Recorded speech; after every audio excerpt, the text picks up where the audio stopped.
Thank you for stopping by Ballistic Barbecue. On this video, I will be making capicola from scratch. Let's get going. All right, now capicola. Depending on where you live, it may be capicolo, maybe copa. One thing we can all agree on is it tastes really good, and we are going to make it using the Umai charcuterie kit. Charcuterie. I'm gonna see how many times I can say that on this video. Anyway, here's the kit. And it utilizes their dry bag system, and I'm going to show you the contents right now. Now this kit pretty much contains everything we're going to need. Let's open it up. We have the vac mouse, which we'll be using later in the video. We have whole juniper berries.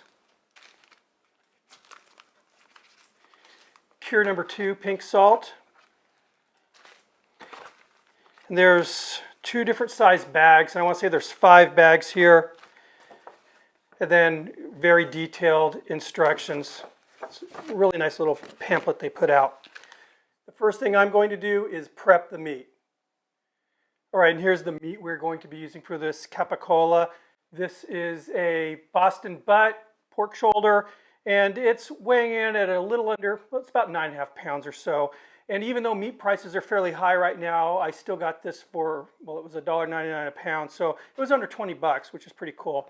So what we're going to do is remove that copa muscle, which is what we're going to make the capicola out of. So if you notice, there's a seam of fat right here. What we're going to do is follow that seam with our knife. And we're going to be removing this chunk of muscle here. My barbecue brothers recognize this right here as the money muscle, and we're taking the money muscle and then all that meat behind it. You also may recognize the name cottage roll. That's what this is. It's a cottage roll. So we're going to go ahead and start just basically following the seam of fat. Then as we expose the separations, we're more or less going to use the knife to kind of just break the elasticity of that fat, and the muscle will just sort of pull off.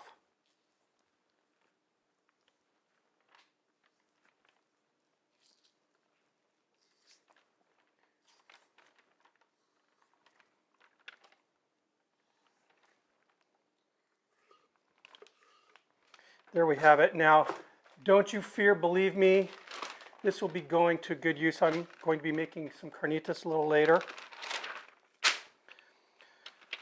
We're going to go ahead and trim off this, just the loose ends here.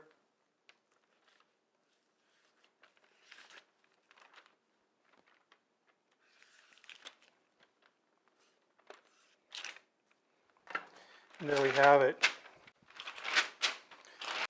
The next thing I'm going to do is weigh this copa muscle. Very, very important step. You're going to see why in just a sec.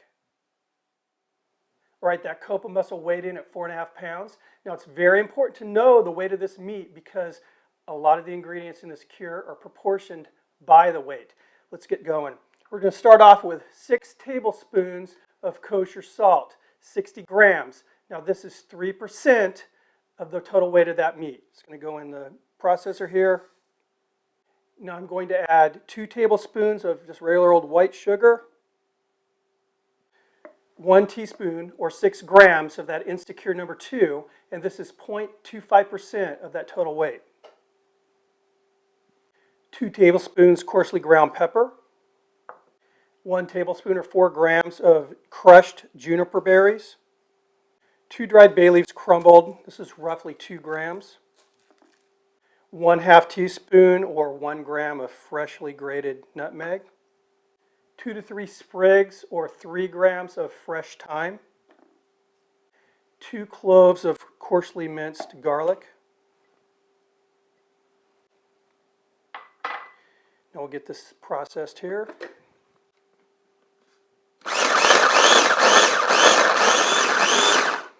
All right, that looks good. Very, very fragrant. All right, let's move on to that next step. So the next step will be applying that cure. So this is pretty basic stuff. I'm just going to liberally apply and rub this cure, this mixture that I ground into the meat. I want to make sure that any little crevices gets coated with the stuff. pretty happy with what I see here. Now let's move on to the next step. Now the meat needs to be allowed to cure for 1 week in the fridge. And really all we have to do is place it in a zipper top type bag. But what I'm going to do is place it in a food saver bag. The benefit of this will be because it's going to be under vacuum, it's going to hold all this cure and the spices in place. So I don't have to worry about the moisture kind of washing it away. So we'll go ahead and place that in here.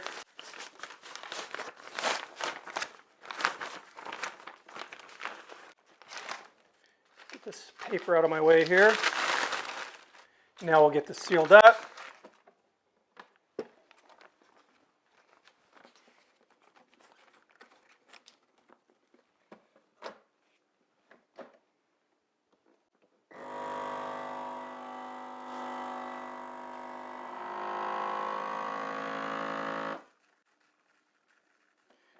All right, as you can see, we got a great seal on this.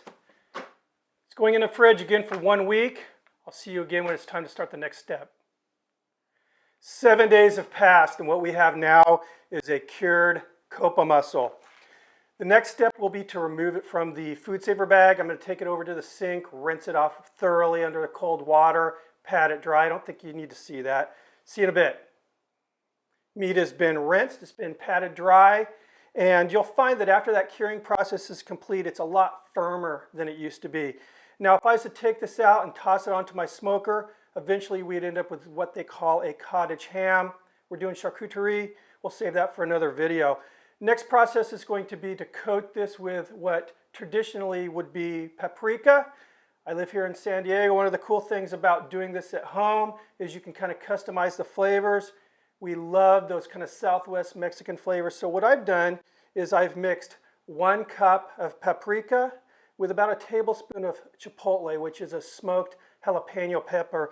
That's going to add that smoky flavor. It's also going to elevate the heat just a little bit. So let's get this coated. I'm wearing gloves because I do not want red fingers after I'm done with this. We want to make sure we work this into all the little nooks and crannies. All right, that's looking pretty good. Now let's twine this thing up. So we're just using regular old butcher twine. And this will give it that nice kind of cylindrical shape.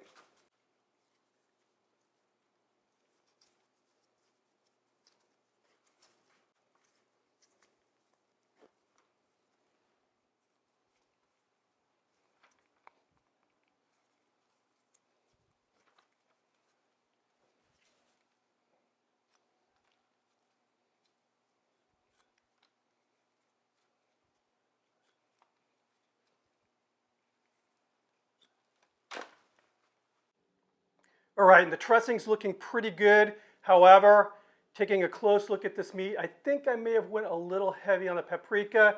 No big deal. Just going to wipe it down with a little paper towel. The reason I'm doing this is I just want to make sure that there is going to be a really good bond between the meat and this Umai dry bag material. So I'm just going to go ahead and wipe it down. And there we go. This is what I'm looking for. You can see how that paprika has actually stained the meat now, so those juices have incorporated with the paprika, and I am confident that we're going to get a great bond now with that Umai dry material. Let me go ahead and clean up my area here and we'll get going on that next step. All right, the next step will be to place the meat inside the Umai dry bag.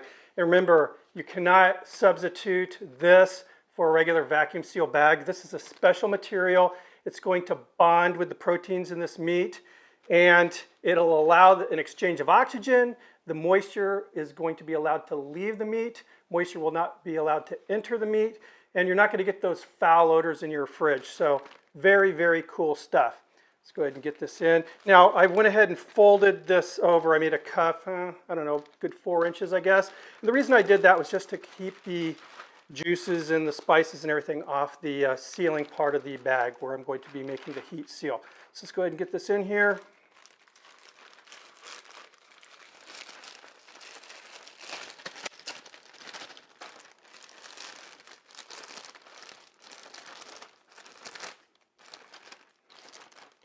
Now once you have it in the bag, go ahead and just crinkle this This is going to help create channels so that we'll get a good vacuum on this Umai bag.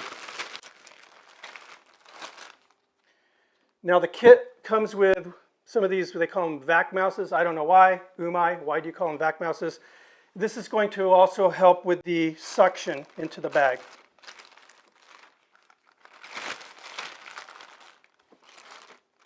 Just simply insert the vac mouse into the bag. We're going to pull this to where we've got the tip of the bag, the opening of the bag going into the vacuum chamber. And we want to make sure that the vac mouse is also crossing over the heat bar that seals the bag. Go ahead and close it.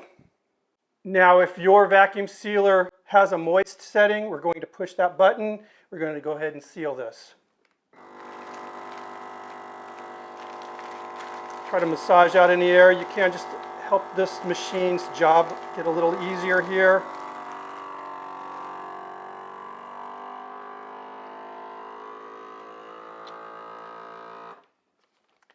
Sealing. It's done. Now, if your machine does not have the moist setting, what you're going to want to do is do one more seal in the same place where we just sealed. Now, just to kind of, for safety's sake, I'm going to pull this back and I'm going to give it one more seal just as a backup. I like backups. And we're done. Now, the next thing we're going to do is place the meat inside the fridge. We need to make sure that we have really good air circulation around it. So what I like to do is just place it on top of one of those wire cookie cooling racks.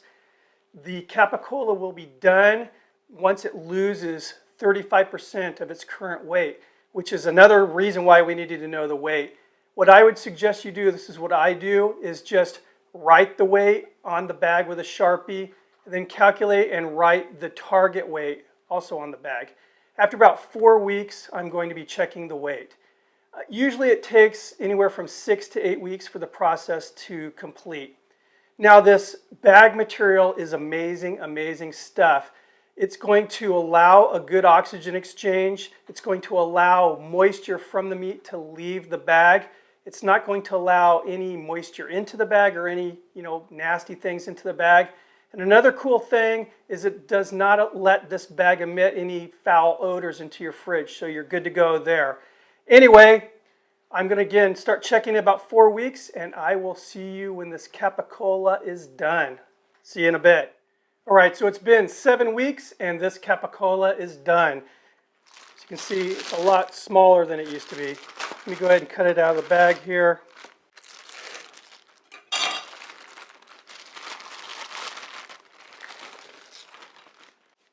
Yeah, look at this. It's definitely dried. So let's go ahead and get the strings off this, and then we'll get it sliced up. All right, now I will be using a meat slicer to cut this Capicola. So to make it a little bit easier to manage on my slicer, I'm going to go ahead and cut this in half.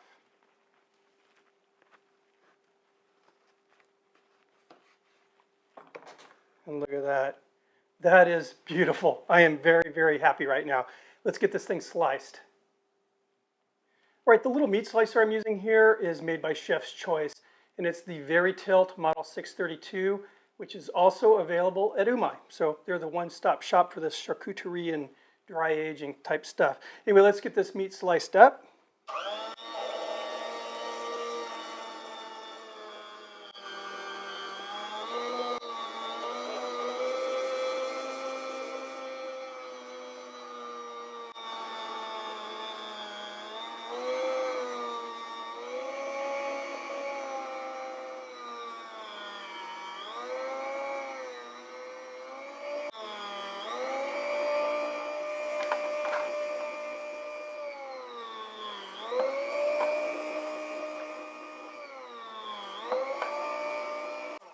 All right, I think it's safe to say that I have enough to try out for my taste test.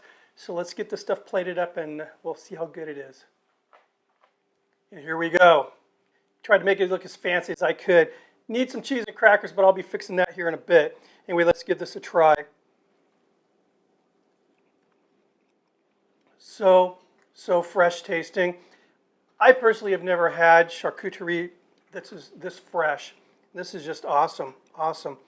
This is definitely going to be something I'll be doing several times in the near future here.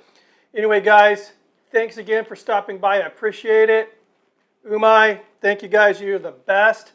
Make sure you guys check out their website and also their YouTube channel. They're really good people, I can tell you that. Anyway, I'll see you in the next video. Cheers.